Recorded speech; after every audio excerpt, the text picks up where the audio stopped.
Subscribe for the very latest. Play it, Daddy. So what else we got on the agenda? When I let's get into some hip hop, man. Let's get into some music. I should say. Cunt. Let's get into some music. First of all, shout out to Outkast. They got the first 13-time platinum album. Nice. That's crazy. Speaker Box Love Below is 13 times platinum. Shout out to y'all. That's what's up. Yeah, that's crazy. The album you're not gonna recognize is a solo album from it's not, bro. Come on, stop it, man. They just put two solo albums. They just put two solo albums together and made them one. Man, whatever.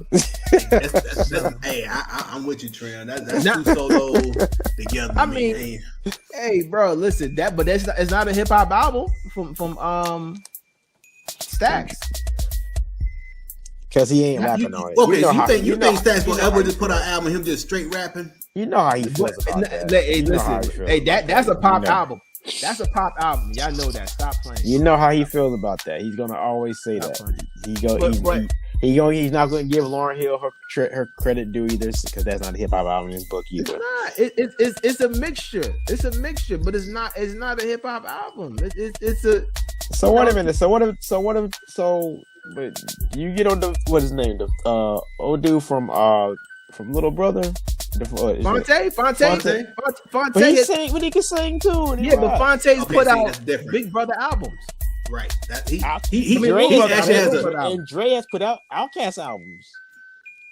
Did I not say that? Dre is one of the illest MCs of all time. We're not saying that. Thank you. As long as we can say that album is not an R&B album. I mean, it's not a hip hop album. That his side is not a hip hop album. And he knows this. I didn't say it was a solo album. It was an album. You know what? Let me say that.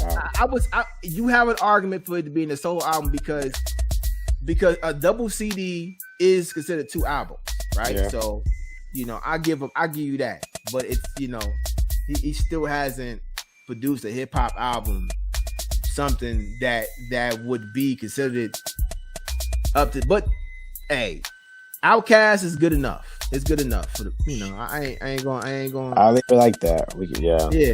But I wanted today. We're going to do a writer's block. It's really actually like a producer talk and a writer's block segment pushed together. And I want to celebrate this man because I don't think nobody talks about this artist, and I'm sure the industry knows about this guy, but I want to talk about him today. And we got the homie Mike City. Now you look at Mike City. He ain't flashy. He ain't got no chains on. He got the glasses on like I do. Shout out to glasses gangs out there. You know what I'm saying? But this man is probably one of the most accomplished producers / writers in that early 2000 range. Thanks. Now, we're gonna get into his catalog, what he's done. Do y'all know Mike City? Yes. If you ask me to name some of his work directly off the top of my head, I cannot. But I am very aware of Mike City. Like I said, I read the credits for a lot of music and everything, so I've definitely come across his name and I'm aware of it. So I do respect him, highly respect him. But I can't, off the top of my head, I can't name stuff off random right now, which is wrong of me. So my apologies for that. But I definitely know. Listen, I do this for the people who don't know. This is what we do it for. You know what I mean? So that's perfect for me. Chuck, you know who Mike City is? The first time I heard of Mike City was actually through Tank. Through their podcast. I forgot which episode it was. Yeah, I saw that pop up. So I was like, oh, okay, good. That's kind of the part I do like about them is they give us this layer of music and people that you don't see that made such a significant contribution during whatever era they was in. So And then of course I, did my quick Google, and I was like, the songs that came up, I said, oh, that one song right there, yeah, that should have. Man, I'm telling you, he got a nice list. Yeah. And shout out to Mike, shout out to Tank and I think it's Jay Valentine, right? Yeah. To me, they have one of the best podcasts out there in terms of music, R&B. I love Tank. I do. Sometimes I just think that he be trying to sound too young, but he really know how to sing. That's the only gripe I got with him, though. You know what I'm saying? Like, but Tank is the man. You know what I'm saying? Like, that's the man. Once again, I don't like when people like. I'm not a hater. I just like to express what I feel. You know what I'm saying? But I love Tank. Tank is no one has a falsetto like Tank is what?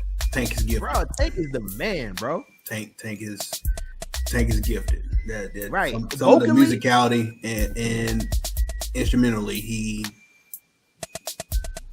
I mean, you can tell, like I can tell with church. I can tell people who really were church kids, who went through that whole gauntlet of just playing in the choir, and right. And nice. You got vocally it's R. Kelly, then it's Tank in there. They like, you know what I'm saying, of that era, in that era. Era. Tank was one of the people that had to answer to that Tevin Campbell challenge where they was trying to sing who could sing in today's R&B world, and it was asking if they can hit the notes that he was that Tevin Campbell was hitting off of Can We Talk. So Tank, it's easy for Tank. I mean, he had the answer to it. Yeah, the answer to it. Think about Tank singing out here with one ear now. Really? He has damage in one ear that he basically lost most of his hearing in. So he's basically he can only hear out of one ear. Oh wow, that's crazy. So the way you think about it, when you sing, you have to hear yourself, and from a tone standpoint. So to be able to still perform with just maybe really hear out one ear, it's just that is crazy. But back to Mike City. Mike, I'm gonna go through some songs here. For Mike City, and I'm gonna try to. It's a few in there. I'm gonna try to go on the writer's side too, but he basically wrote and produced on a lot of these songs that I'm about to mention on the producer side. So, first one, "One Woman Man" by Dave Hollister. But that's when I was a wild and out. Yeah, I remember that. Fire. I was jam. Classic. Very classic. I'm gonna get you another classic. "I Wish" by Carl Thomas. I wish that melody. Smash. Yeah. Dun, dun, dun. Cultural classic. Smash. That was classic, man. Side note, that Carl Thomas album is a classic. That album is, come on, dog. From front to back. Carl Thomas is another one I could really sing too. Classic. Oh yeah. Classic Chicago. Shout out to Chicago out there. Classic Chicago.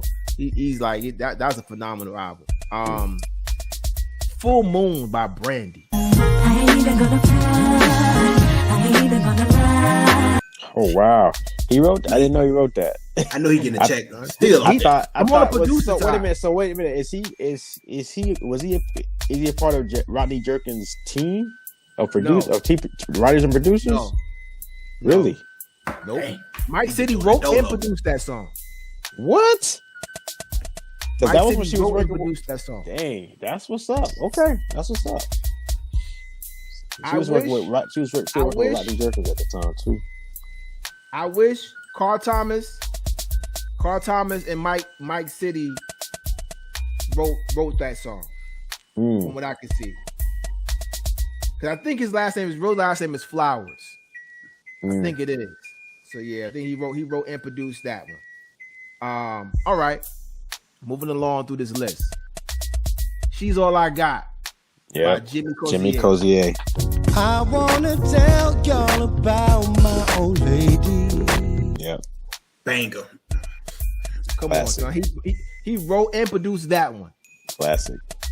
Yo, Classic. that song right there. That's a classic. Yo, That's a classic. when you hear the lyrics, you're like, yo, he go for Yeah. one verse, like, you know what? I really like you. In the next verse, I can't stand you, but Yeah. here we are. Here Right. we are. Yeah, that, Bro, that I love that song, bro. That's And Jimmy classic. Cozy has another industry guy. Like he's in there. He's still writing. He's writing and producing too.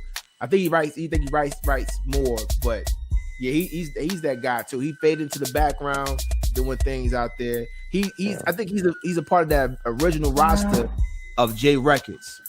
Okay, yeah. I think he's on that list. Yeah, he is. Yeah, shout out to Jimmy Cozy. Yeah. All right. So I don't know if y'all know "Keep on Loving" by Dave Hollister. Mhm. Not off the top of my head. I gotta hear it. Probably. You got "Get This Money" by Jamie Foxx. I gotta hear that too. He wrote, love it. But loud.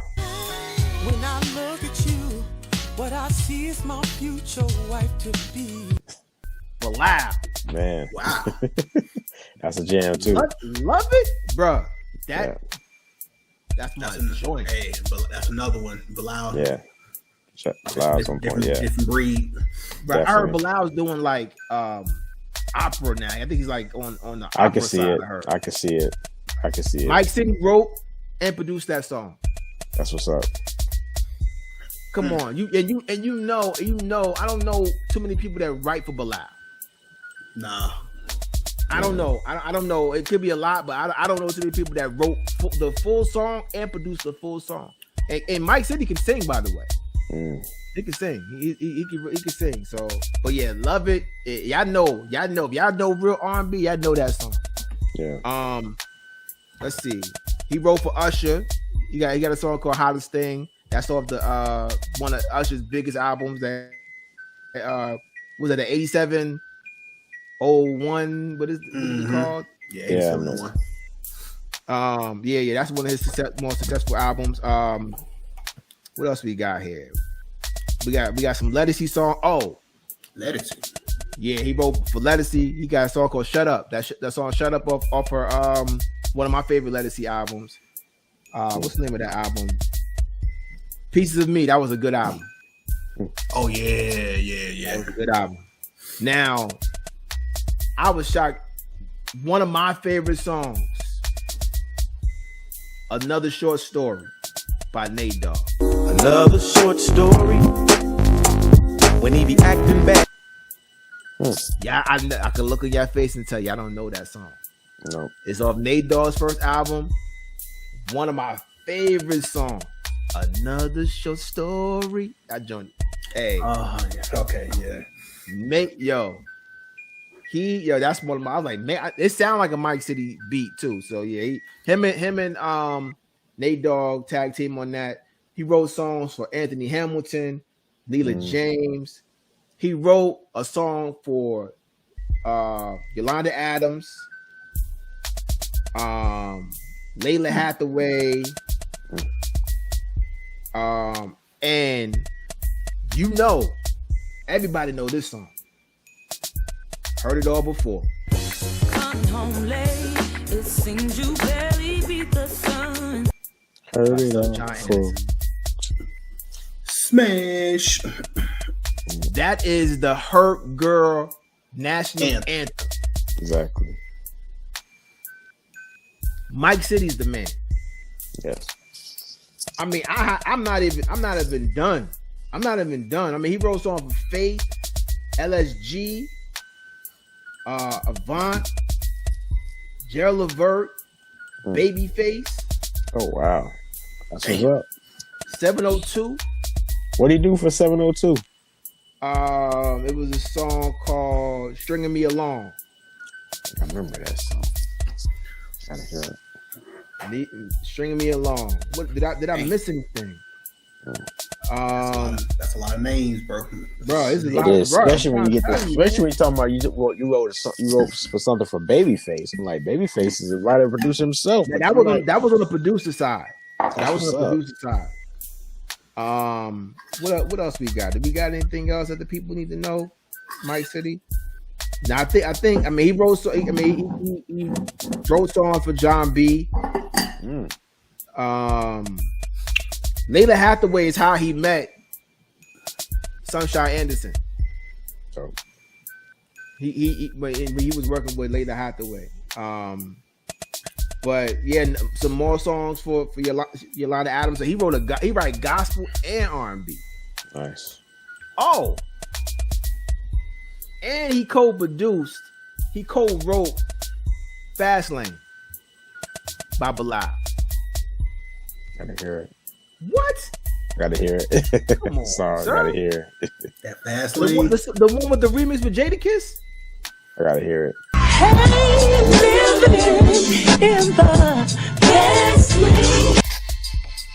Oh, I know what you're talking about now. Yeah, okay. Got you.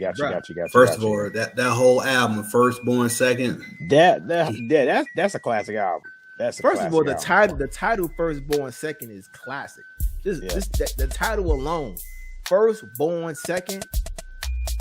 But That's a thought-provoking that title, bro. that track, Fastlane, wasn't that one of Dre's quote unquote Yeah. produced tracks?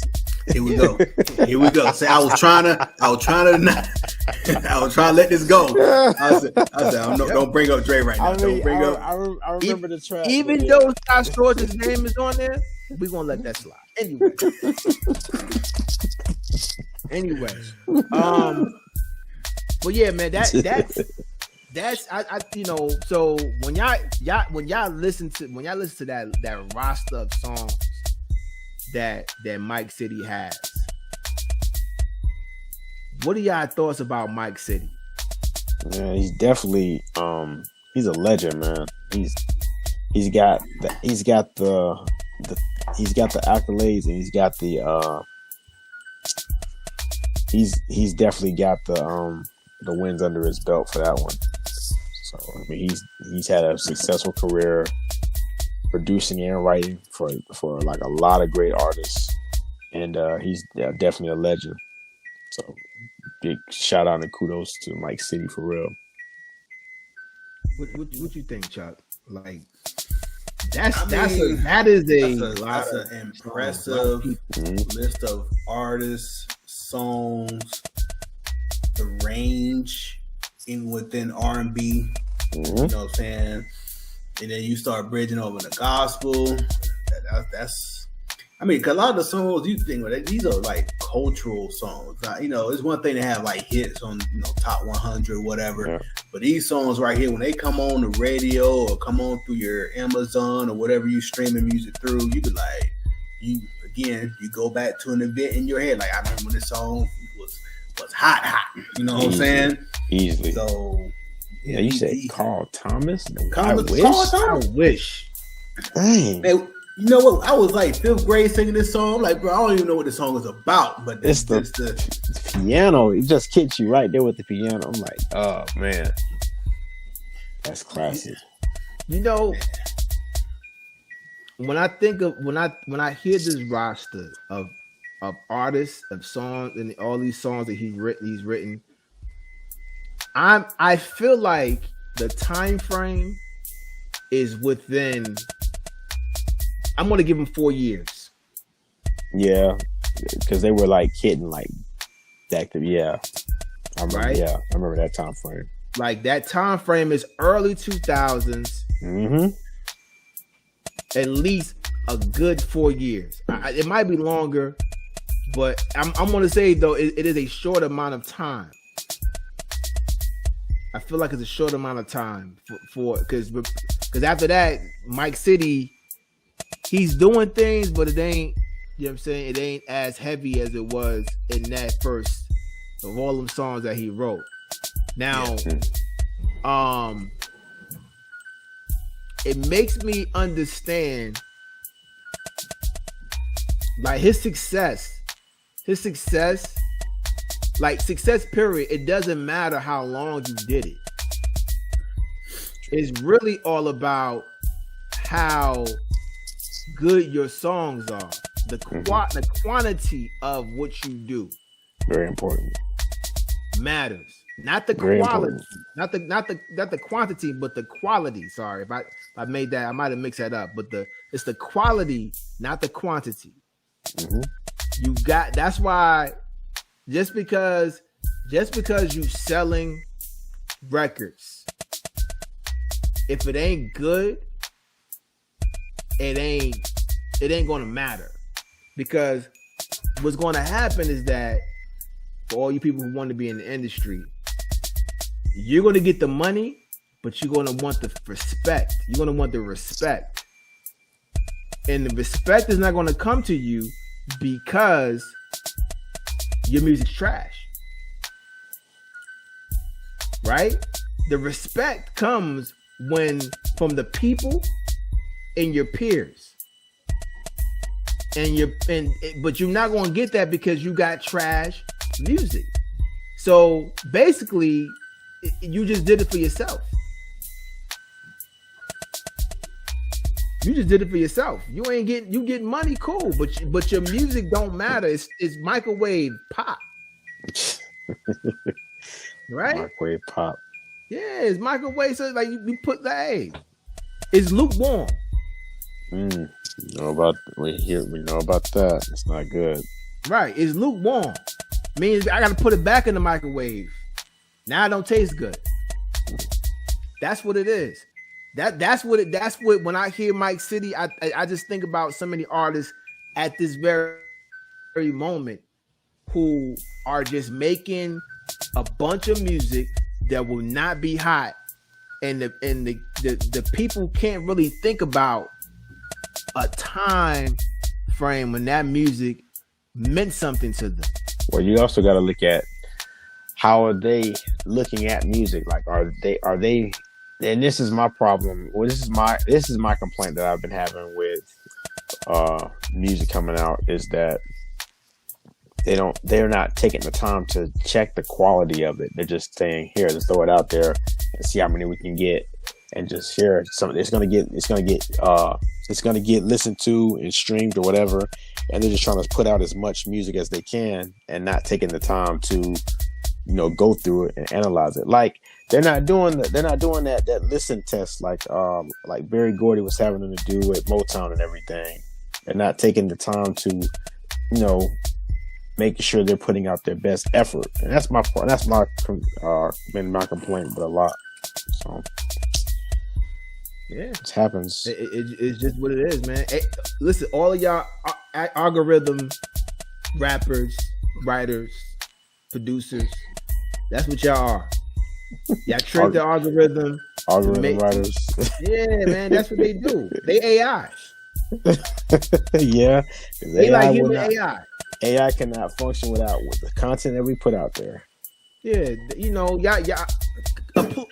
congratulations, you found out the science to stream, but you haven't figured out the science to make people feel good.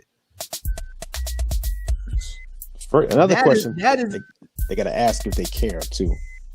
They may not care, and that's bad too. That's really bad. They may not care. They may not care, bro. They may not care. And that's what we are. That's what we are.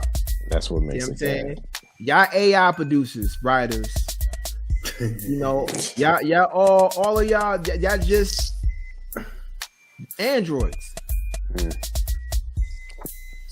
Y'all robots. Y'all do what the algorithm tell y'all to do.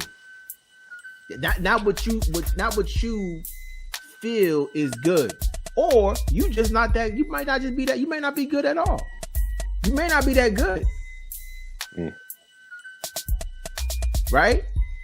You may not be a great producer. You may not be a great writer. Hey, you may not be a great artist. Some hurt dogs might holler with this. Careful. Hey, I hope they do, man. Because here's the thing. Here's what I'm saying. I'm gonna end this. I'm gonna get up I've been on my soapbox this whole episode. But here's the thing. Y'all don't care about my daughter. Y'all don't care about my daughters. Y'all don't care about my godson. Y'all don't care about my niece. Y'all flooding them with poison and letting them think that that's real music. Y'all handing y'all music to these upper echelon, these people who own these labels, and y'all letting them flood the industry with poison. Y'all don't care about my kids. Y'all eating good. So why should I sit here and let that slide? Let y'all be out here writing nonsense and just, you know, I mean, y'all copying the same producers' sounds. Y'all ain't original. You understand what I'm saying? Yeah, the vibration of your music is way off. Way off. So y'all don't care about my kids. Y'all don't care about the people I care about. So why do I care about y'all and how y'all feel? Y'all trash. As one of my people would say, period, point blank, and the period. Trash. But Tino, you careful, man. They're not gonna like you for this. Yeah, I know. So that listen, hey, that Mike City, shout out to you for being original. Yeah. For putting the time in. Sharing about the crafts. Yeah, for constructing memories. Moving music forward and exactly. not in a whirlpool and going backwards. You are a major part of that early 2000s. Yeah. You are a major part of those 2000s. He did. That neo soul movement, Lord. He did. I wish the piano. As soon as you hear the melody, man, it's like it's so simple. It's like, man, I wish is a anthem. Mm-hmm. I wish like every man you somehow and I wish pull the hurt out of all men. Yeah. That is a fact. Like, bruh, you are the man. You are the man. I'm impressed, and you get all the respect, bro. I mean, I hope this somehow gets to you because we just didn't remember the early 2000s is just a time period that we just didn't know what was going to happen. No. Y2K, after Y2K, it's like right. Right.